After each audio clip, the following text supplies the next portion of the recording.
할렐루야. 우리 안나 여성교회 오늘 헌신 예배로 드리게 됨을 하나님께 감사드리고요. 오늘 함께 예배 나오신 여러분들에게도 똑같은 은혜가 있기를 주의 이름으로 축원합니다. 우리 앞뒤 좌우로 다시 한번 인사하겠습니다. 오늘 저녁에도 잘 오셨습니다. 환영합니다. 오전 예배에는 사실 이제 초신자들도 많이 오시고 또 그래서 제 나름대로는 기준을 오전 예배는 성경의 중요한 뼈대와 같은 말씀들을 전하고요. 그래서 웬만하면 다 이렇게 이해할 수 있는 그런 주제를 가지고 말씀드리고요. 특별히 저녁 예배, 우리 헌신 예배는 여러분 아시겠지만 계시록을 계속 강해를 하고 있습니다. 계시록은 사실 어려운 책이에요. 얼마나 어렵냐면 그 대단한 신학자인 존 칼빈이 3장까지 강해하다가 포기한 책입니다. 그러니까 얼마나 이해가 안 갔으면 포기하고 이렇게 말했어요. 어떻게 나 같은 사람이 계시록을 해석할 수 있습니까? 저는 여기까지 하겠습니다 하고 딱 3장까지 하고 손 떼었어요. 근데 지금 몇 장째 하고 있죠? 13장. 할렐루야.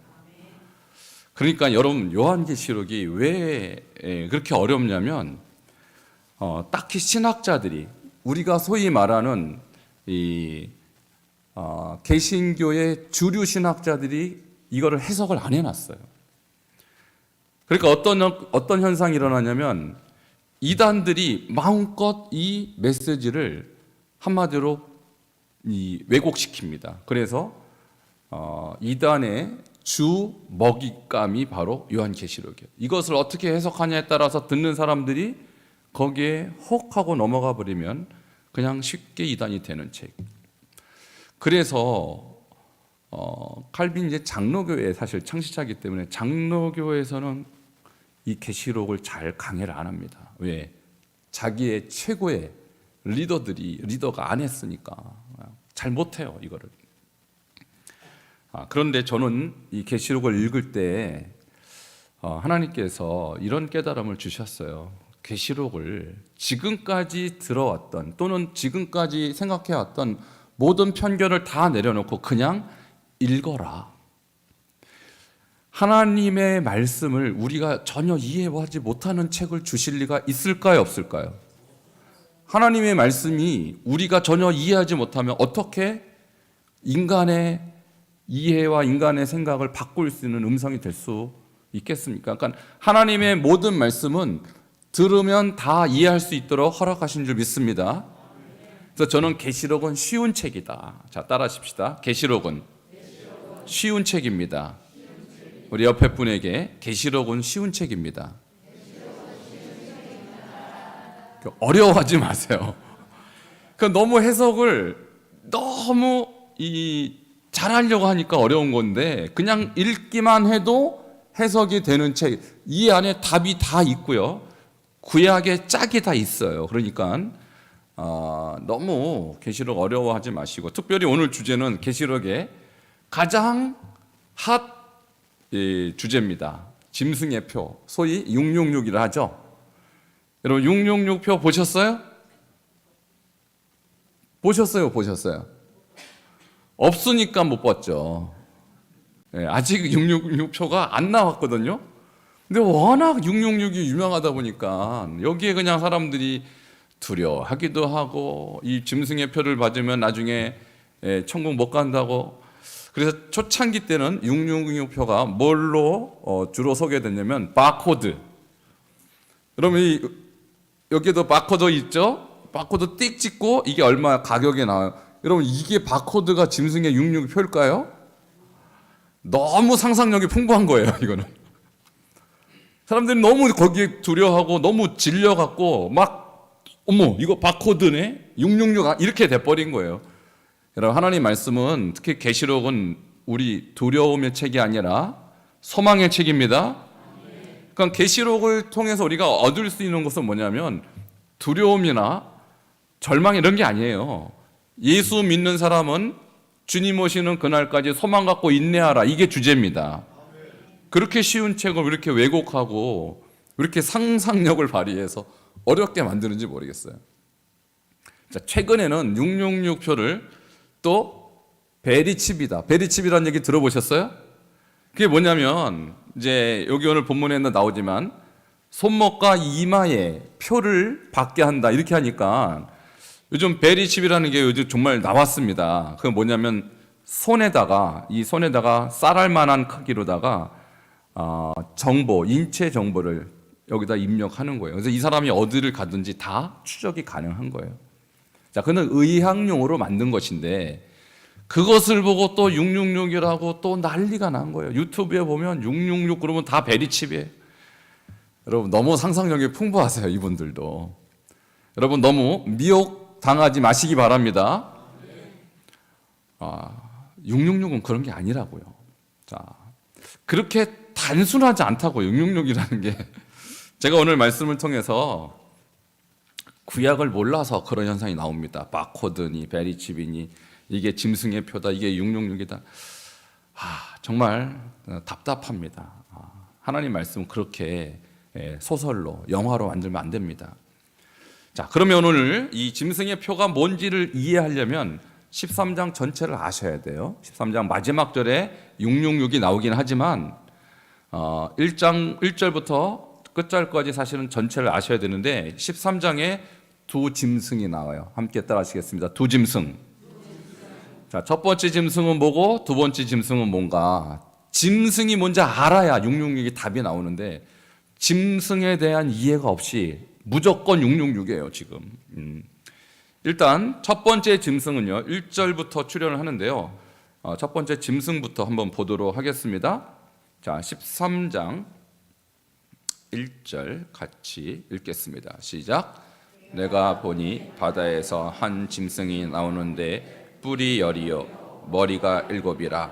그 뿔에는 10 왕관이 있고 그 머리들에는 신성 모독하는 이름이 있더라. 자, 머리가 몇 개요?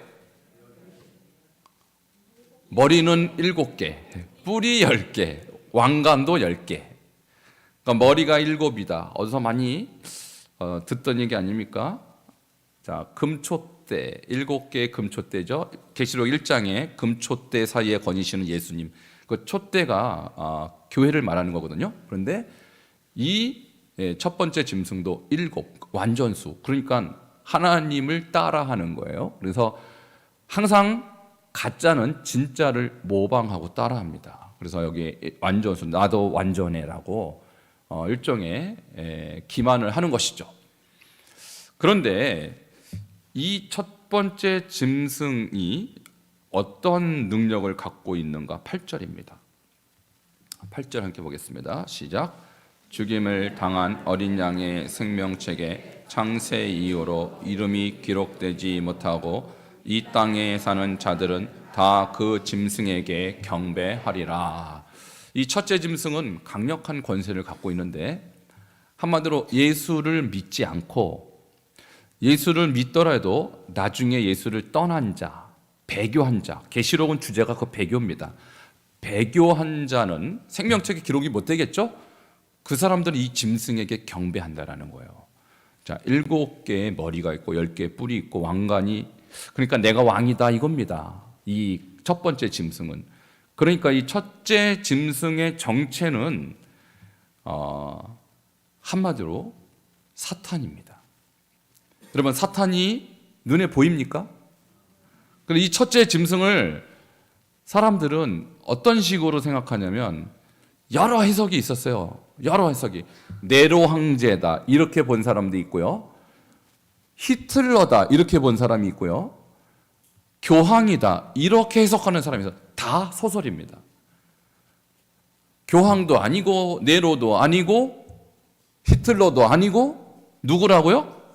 그냥 사탄이라고요. 어렵습니까 여러분? 지금 여기까지 어려우세요? 안 어렵잖아요. 왜 자꾸 소설을 쓰는지 모르겠어요. 계시록 읽으면서 그냥 그대로 읽으면 사탄이구나. 그렇잖아요. 자, 이 사탄이 10절에 보니까 결국은 성도들을 예수 믿는 사람들을 죽이려고 한다 이렇게 기록이 되었어요. 10절 같이 읽겠습니다. 시작.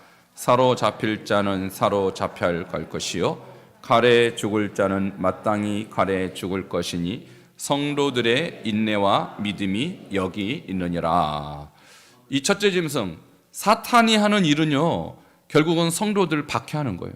이 계시록 자체가 박해 시대 때, 도미티아누스 황제 박해 시대 때 성도들의 박해를 지금 묘사하고 있지 않습니까? 그러니까 이 짐승은 결국 성도를 계속해서 박해할 것이다. 그래서 사로잡혀 갈 자는 사로잡혀 갈 것이고 칼에 죽을 자는 칼에 순교한다, 이 얘기예요.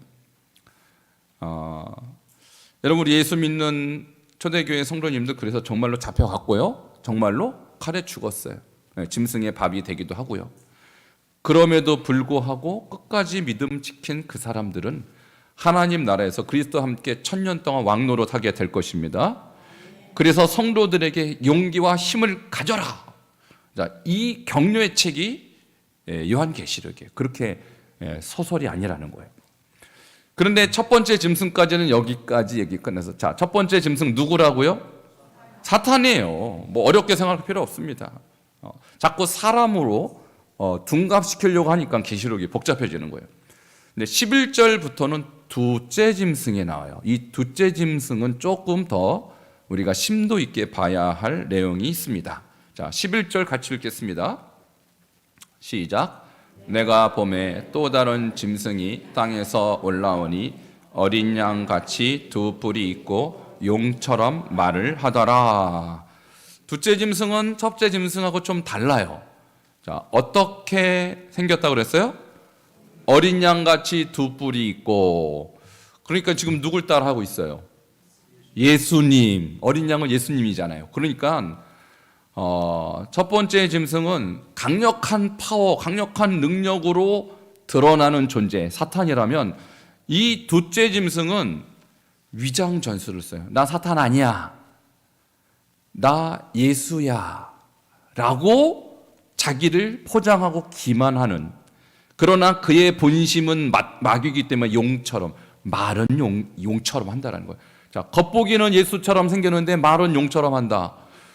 여러분, 누가 생각납니까? 이단들이 생각 안 나세요? 이단들이 예수님처럼 양의 옷을 입고 너에게 나오나 속에는 노략제 자는 일일이나. 그러니까 여기 두 번째 짐승부터는 위장 전술을 써서 나는 사탄 아니야, 사탄하고 관계없어 라고 자기를 잘 포장하는 존재다. 그러니까 두 번째 짐승은 상당히 우리가 구별하기가 어려워요. 첫 번째 짐승은 그냥 마귀고 사탄이기 때문에 그렇구나라고 이해하지만, 두 번째 짐승부터는 얘가 사탄인지 예수님인지 구별이 잘 안 됩니다. 지금 우리가 주목할 게 두 번째 짐승이 누구냐를 규정하고 거기에 대한 대책을 우리가 세우는 것입니다. 그럼 둘째 짐승의 역할은 뭘까요? 12절입니다. 시작. 그가 먼저 나온 짐승의 모든 권세를 그 앞에서 행하고 땅과 땅에 사는 자들을 처음 짐승에게 경배하게 하니 곧 죽게 되었던 상처가 나은 자니라. 자, 처음 짐승에게 경배하게 만드는 게 둘째 짐승의 역할이에요. 그러니까 첫째 짐승은 누구라고 그랬어요? 사탄. 사탄에게 경배하도록 만드는 것이 둘째 짐승의 역할이니까 얘네는 행동대원. 자, 이해되시죠? 자, 행동대원으로서 둘째 짐승을 우리는 지금 추적하고 있는 거예요. 누가 이 행동대원인가? 여기에 속지 말라는 거예요. 얘네들이 666이라는 거예요. 얘네들이 666이라는 거예요. 자, 그럼 13절. 둘째 짐승이 어떻게 그러면 사람을 미혹하는가? 여러분은 어떻게 미혹하는가를 보겠습니다. 13절 시작. 큰 이적을 행하되 심지어 사람들 앞에서 불이 하늘로부터 땅에 내려오게 하고. 와, 이 둘째 짐승이 큰 능력을 행합니다. 오전에 제가 예수님이 오시기 전에 징조 3가지 말씀드렸는데 그 중에 두 번째가 뭐라고 그랬어요? 거짓 선지자와 거짓 그리스도의 출현이죠. 그들이요, 할 수만 있으면 큰 이적을 통해서 택하신 자들도 미혹한다고 그랬어요. 자, 그러니까 큰 이적을 행하는 거니까 실제로 사람들 앞에서 나타나는 존재라는 거예요. 보이는 존재라는 거예요. 그래서 사람들이 그거 보고 깜빡 속아 넘어갈 수 있도록 사람들을 미혹하는 존재라는 거예요. 자, 이해되시죠? 그러니까 여러분 눈앞에 지금 이런 사람이 있을 수도 있다라는 거예요, 지금. 이 둘째 짐승은. 첫째 짐승은 영적인 존재니까 보이지 않아요. 배후에 있을 뿐입니다. 근데 이 첫째 짐승의 행동 대원에서 둘째 짐승이 지금 곳곳에서, 사회 곳곳에서, 여러분 주변에서, 혹시 여러분 눈앞에서 지금 있을지도 모른다는 얘기예요. 그리고 얘네들이요, 그냥 만만한 애들이 아니라 큰 이적도 행한대요. 그러니까 사람들이 얼마나 거기에 잘 속아 넘어가겠습니까? 예, 신천지의 이만희, 얘네 우스운 사람들이 아니에요. 제가 아는 목사님도 2명이나 거기에 넘어갔어요. 예, JMS 정명서 우스운 사람들이 아닙니다, 이 사람들이. 그 정도까지 사기를 치려면 보통 사기꾼이 아니에요. 엄청난 사기꾼이에요, 이 사람들. 그냥 홀딱 넘어가도록 만들어요. 머리가 보통 사람이 아니죠. 그러니까 둘째 짐승 노릇하려면 그 정도는 돼야 돼. 근데 저는 그 정도 머리가 안 따라가서 도저히 정말 존경스러워요. 아, 얼마나 그렇게 사기를 치는지. 둘째 짐승은 한마디로 대단한 사기꾼이다, 이렇게 보시면 돼요. 자, 그런데 둘째 짐승의 궁극적인 목적은 뭐냐? 다시 14절 보겠습니다. 14절 시작. 짐승 앞에서 받은 바 이적을 행함으로 땅에 거하는 자들을 미혹하며 땅에 거하는 자들에게 이르기를 칼에 상하였다가 살아난 짐승을 위하여 우상을 만들라 하더라. 결국은 그 배후에 있는 마귀에게 권능을 받죠. 여러분 굿하는 사람 중에서 이렇게 칼날 위를 걷는 사람 혹시 보셨어요? 작두를 탄다 그러죠? 와, 섬찟해요, 그죠? 그거 어떻게 되는 건지 모르겠어요. 그거 보면은 목사보다 더 대단해 보이고, 웬만한 소위 말하는 영적이라는 사람들보다 대단. 저는 작두 못합니다, 여러분. 저한테 그런 거 얘기하시면 저는 못합니다. 근데 그것이 맨정신으로 하는 것이 아니라 신을, 그들의 말로 신내림 때문에. 그 신이 어떤 신이에요? 마귀죠. 그러니까 짐승, 첫째 짐승에게 그 권능을 받아서 작두를 탄다니까요. 피 한 방울도 안 흘려요. 근데 결국은 그 작두를 타갖고 하고자 하는 게 뭐예요? 짐승을 위하여 우상을 만들라. 마귀에게 굴복하게 만드는 것입니다. 자, 이것이 둘째 짐승의 궁극적인 목적이에요. 우리가 지금요, 정신 바짝 안 차리면 둘째 짐승에게 속아서 결국 마귀에게, 우상에게 절하는 사람이 될 수도 있다는 거예요. 이것을 지금 계시록이 우리 성도들에게 말하고 있습니다. 자, 여기까지 어렵습니까? 쉽습니까? 어렵지 않죠? 예, 뭐 소설 이런 거 전혀 없어요. 그냥 말씀 그대로 읽으시면 돼요. 그런데 이 둘째 짐승이요, 아까도 지금 누구 따라한다고 그랬어요? 예수님 어린 양처럼 두 뿔이 있어요. 꼭 예수님 흉내를 내요. 꼭 성경을 따라해요. 여러분, 이단들이 성경 빼고 이단 되지 않습니다. 일단 성경으로 시작해요. 그 JM에서 정명석이 뭐라 그러면 자기가 성경을요 1000번 읽었다, 이렇게 사기를 쳤어요. 뭐 10번 읽었는지 100번 읽었는지 모르지만 성경 1000번 읽고 그렇게 이단이 되면요 1000번 읽게 무슨 소용이 있겠어요. 그런데 항상 이단은 성경 들고 와요. 처음에는. 근데 나중에 자기의 교리가 나중에 나옵니다. 그러니까 처음에는 무조건 성경 가지고 얘기해서 듣는 사람으로 하여금 이단 아니구나 이렇게 안심시키고 끝에는 자기 교리로 간다, 이 말입니다. 결국 이 둘째 짐승이 하는 짓이 그거예요. 사람들을 나 예수야 라고 미혹해서 결국 짐승, 마귀에게 끌고 가는 사람인데, 무엇을 모방하는가가 문제죠. 자, 16절 드디어 이들이 모방하는 구체적인 행동 전략이 나와요. 16절 읽겠습니다. 시작. 그가 모든 자, 곧 작은 자나 큰 자나 부자나 가난한 자나 자위나 종들에게 그 오른손에나 이마에 표를 받게 하고. 자, 아까나 예수야, 예수 전략, 예수 모방 전략이었는데 이번에는요, 오른손에나 이마에 표를 받게 하는 것은 무엇을 따라하는 걸까요? 기억 안 나세요, 여러분? 생각 안 나세요? 손하고 이마 그러면 떠오르는 구절 없으세요? 신명기.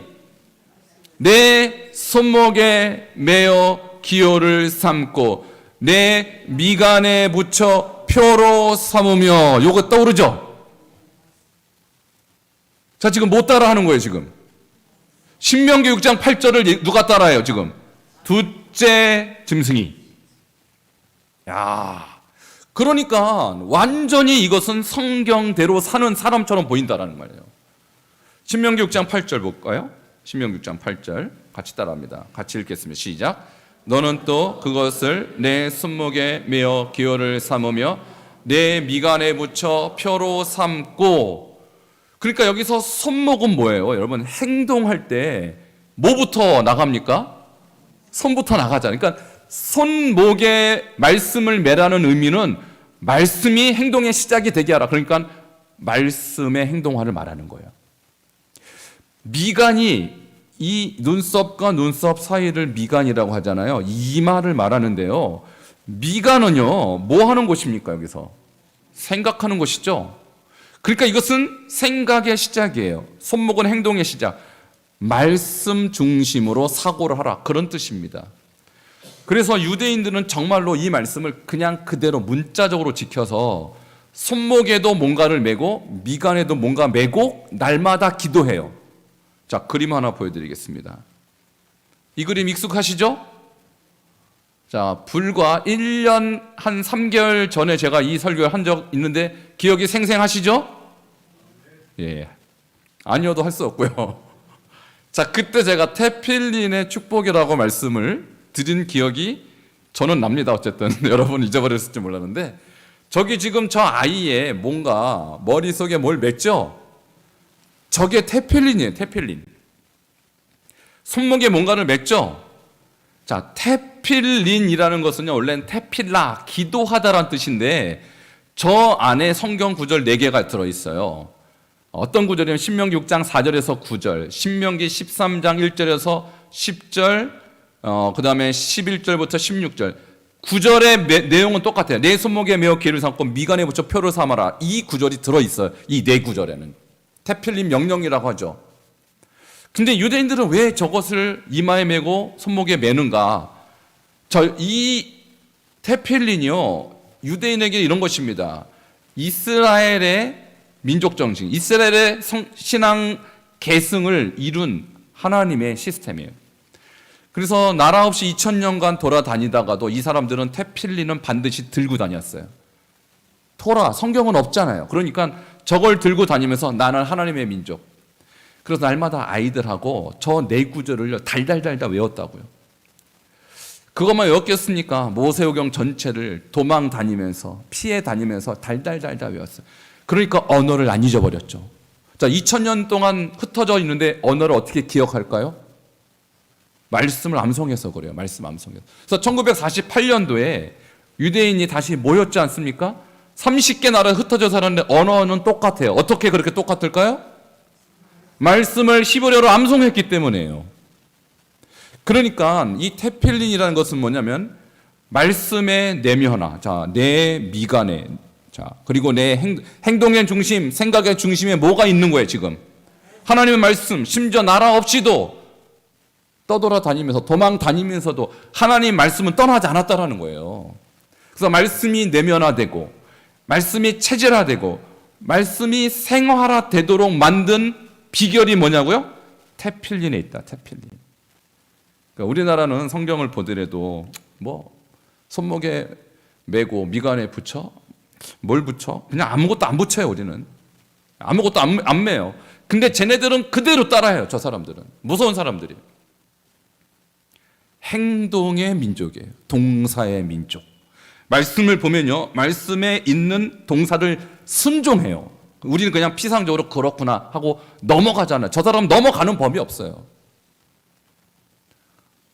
여러분도 저를 이렇게 볼 때 조금 부담스러운 면이 있을 거예요.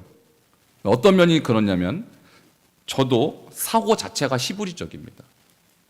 히브리 사고가 돼 있어요, 제 머릿속에. 그래서 말씀을 읽고 말씀을 묵상하면 저는 그대로 해요. 행동으로 옮겨요, 저는. 그러니까 여러분은 잘 안 옮기시죠? 인정들 안 하시네요. 인정 안 하는 분들은 인정하세요. 근데 여러분 잘못이 아니라 이것은 그동안 교회가 해왔던 신앙 패턴이 그래 왔어요. 그 헬라적 사고라고 그래요. 그걸 헬라적 사고. 그냥 내가 이해하고 깨닫고 은혜 받으면 신앙생활 잘한다, 이렇게 인정해 줬다고요.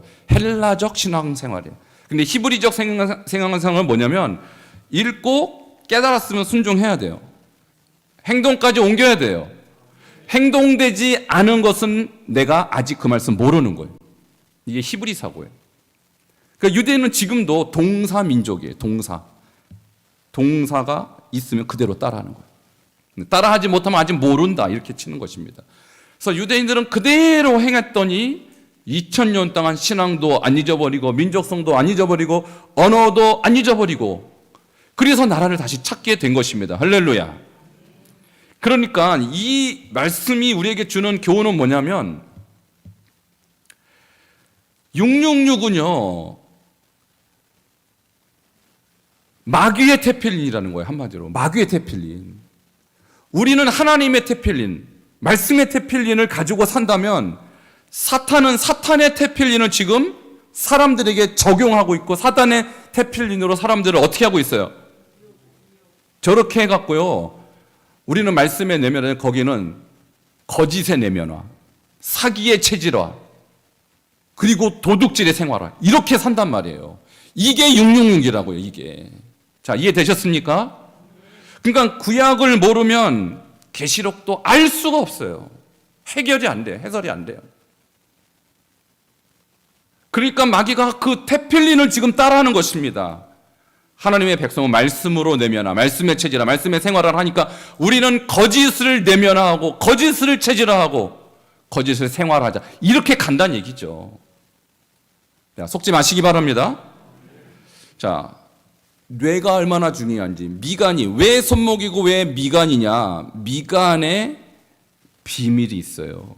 뇌에는 비밀이 있어요. 우리 머리에는. 자, 이것을 뇌과학으로 본 이마의 중요성. 자, 그림이 좀 복잡한 것 같은데요. 자, 저 사람의 얼굴이 이렇게 코가 있는데 거기가 뇌가 있고요. 전두엽이라 하는데, 전두엽 중에서 제일 껍데기가 전두 피질이에요. 이런 용어는 좀 알면 좋습니다. 따라하시겠습니다. 전두 피질. 여러분, 반석중앙교는 이 정도는 아셔야 됩니다. 전두엽까지는 아시죠? 들어보셨죠? 전두엽이 이마 부분에 이 뭉퉁거리를 전두엽이라고 그래요. 여기를 후두엽이라고, 측두엽이라고 그러는데, 전두엽 중에서 제일 앞에 껍데기를 전두 피질이다. 근데 이 전두 피질의 기능이 기가 막혀요. 뭐 하는 곳이냐 하면, 티머시 제닝스라는 뇌과학자입니다. 미국에서 2번이나 미국 의학 과학상을 받은 뇌과학자예요. 신경과 의사입니다. 이분이 쓴 책에 이렇게 말이 돼 있어요. 전두 피질은 뭐 하는 곳이냐?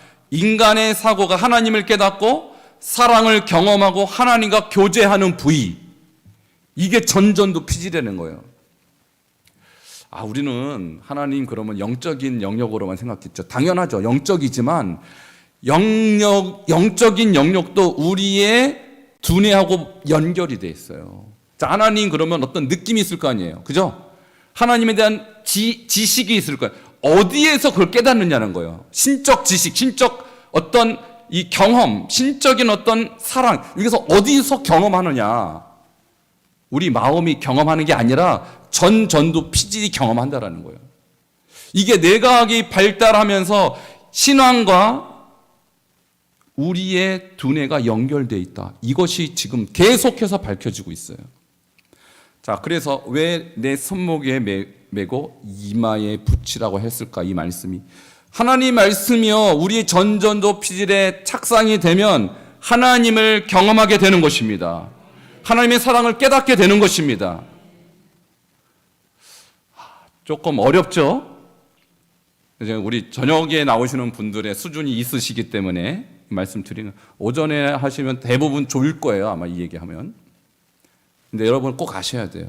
내각으로 본 미간, 이마의 중요성. 여기에 하나님의 임재가 있다는 것입니다. 근데 이 자리에 말씀이 안 들어있고 사탄의 테펠린이 여기에 착상해버리면 끝나는 거예요. 사탄의 사람 돼버리는 거예요. 이게 666이에요. 이게 666. 무슨 뭐 바코드 너무 소설을 쓰는 거예요. 무슨 뭐 베리치. 여러분, 베리치 이게 몸에 있다고 그래서 우리가 어떻게 사탄의 자식이 됩니까, 여러분? 그렇게 우습게 성경을 해석하면 안 돼요. 성경적으로 해석해야죠. 성경적으로. 왜 성경은 구약에 우리의 미간 문제를 다뤘을까? 우리의 미간 문제. 자세히 설명 안 했지만 티머시 제닝스라는 크리스찬 과학자가 밝혀낸 것입니다. 미간에는 하나님에 대한 경외함, 하나님에 대한 경험이 그 자리에 있다는 거예요. 자, 그래서 유대인은 이것을 알았나 봐요. 이걸 알았나 봐요. 그래서 유대인은요, 이 미간을 정복했어요. 이 이마를, 전전도 피지를 정복했어요. 어떻게 정복했을까요? 말씀 암송으로. 자, 다음 장면 한번 볼까요? 그래서 저 아이가요, 지금 13살입니다. 13살에 할아버지, 아버지, 저 아이, 13살짜리 아이 3대를 딱 세워놓고요.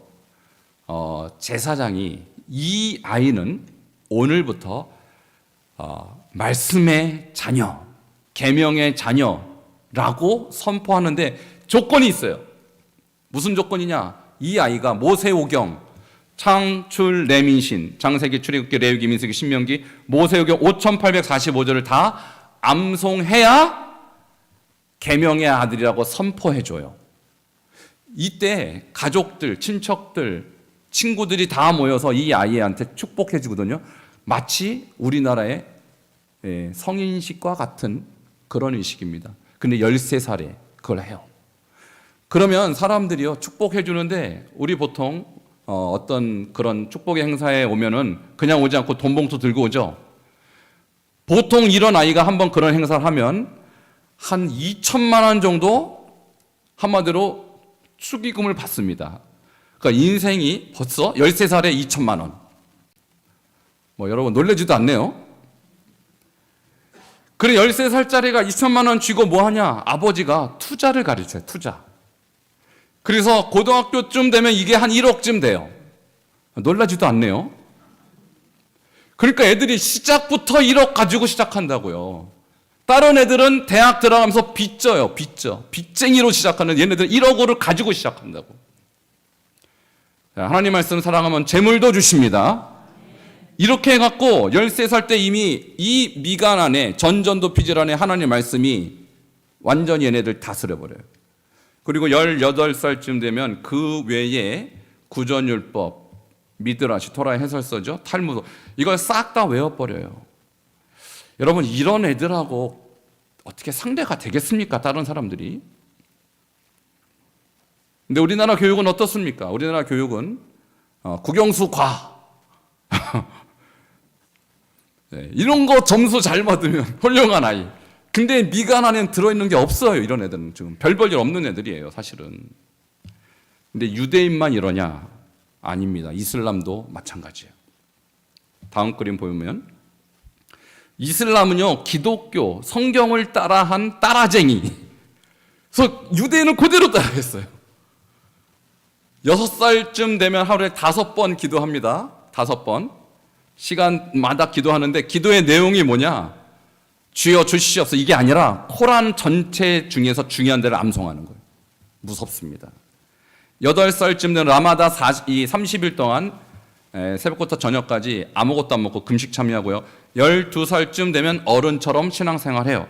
근데요, 얘네들이 들어가는 대학이요, 이집트에 있어요. 알 아자르 대학. 자, 그림 하나 올려주세요. 이 대학의 입학 요건이 뭐냐? 이슬람의 경전 코란이죠.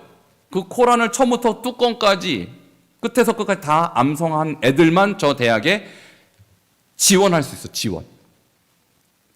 근데 매년 10만 명씩 지원해서 10,000명 뽑습니다. 그러니까 10대 1이에요, 경쟁률이. 그 무슨 얘기냐? 쟤네들은 우리는 성경이고 쟤네는 코란인데 코란을 처음부터 끝까지 외우는 애들이 수십만 명 있다는 얘기예요. 무슨 얘기냐면 걔네들은 코란으로 지금 완전히 테펠린이 돼 있다 이 말이에요. 코란으로. 그러니까 걔네들 전도한다고 예수 믿겠습니까? 이슬람은 전도하기가 제일 어려운 민족이에요. 왜? 그들의 전전도 피질에 이슬람이 박혀버렸어요. 그래서 뼛속까지 이슬람이란 말이 그 말입니다. 여러분, 그 다음, 그럼 사탄은 지금 이슬람은 저렇게 역사하는데 우리 문화 속에서는 그러면 어떻게 역사하느냐? 자, 다음 장면 보여주세요. 문화로 가정합니다. 아까 그랬죠? 예수님을 모방해서 어린 양이 두 뿔을 가진 것처럼 모방하고. 그래서 여러분, 저기 보면 제가 작년에 할로윈 축제 무렵에서 설교할 때 썼던 그림인데 왜 문화로 저런 것들이 가장되냐면, 문화라는 이름으로 내 머릿속에, 아이들 머릿속에 저건 귀신이 아니라 사탄이 아니라 문화야, 놀이야, 이렇게 착상을 시켜요. 어디에? 이마에, 전도 피질에. 요렇게럼 해서 사람들을 미혹하는 거예요. 사탄이 아니라 친구라고 속임을 당하도록. 자, 그 다음 그림. 비슷한 전략인데요. 퀴어 무슨 축제? 뭔지 아시죠, 여러분? 저거 동성애 퍼레이드예요. 근데 쟤네들은 왜 퀴어 문화 축제라고 하냐? 문화라는 것은 삶이란 얘기거든요. 그러니까 이 동성애가 이제는 우리의 삶이고 우리 문화의 한 부분이고 당연한 거야 라고 자꾸 세뇌를 시킨 거예요. 그래서 사람들 하여금 저거는 괜찮은 거야 라고 우리의 미간을 그것으로 착상시키는 거예요. 이렇게 사탄이 기만하고 속이고 미혹하는 것이 바로 666이라고요. 이거라고요. 엉뚱하게 우리는 지금까지 너무 소설을 써왔습니다. 이뿐만 아닙니다. 인권으로 가장된 사탄의 이마 정복 전략, 차별금지법, 학생인권 조례. 학생들이 학교만 가도 인권 해요. 근데 인권의 내용이 뭐예요, 결국은? 성경에 나와 있는 것들을 다 싸그리 부정하는 거예요. 여러분, 이런 것들이 지금 우리는 매일 TV를 보고 매일 뉴스를 보면서 이제는 세상이 이렇게 됐구나라고 당연하게 여기도록 만들었지만 결국은 이것을 받아들이면 어떻게 됩니까? 짐승에게 우상 숭배하는 것과 똑같은 효과가 일어남으로써 더 이상 하나님과 관계없는 사람이 되고 마는 것입니다. 이것이 사탄이 지금 쓰고 있는 666 전략이라는 거예요. 자, 이렇게 사탄은 우리를 미혹하고 있습니다. 그러나 계시록 19장 20절을 보면 이 두 짐승의 최후가 어떻게 되는지가 등장합니다. 같이 읽도록 하겠습니다. 시작. 짐승이 잡히고 그 앞에서 표적을 행하던 거짓 선지자도 함께 잡혔으니 이는 짐승의 표를 받고 그의 우상에게 경배하던 자들을 표적으로 미혹하던 자라. 이 둘이 산채로 유황불 분낸 못에 던져지고. 아멘. 자, 첫 번째 짐승은 사탄이라고 그랬죠. 두 번째 짐승 뒤에 설명이 나와요. 누구라고? 거짓 선지자. 결국은 어떻게 됩니까?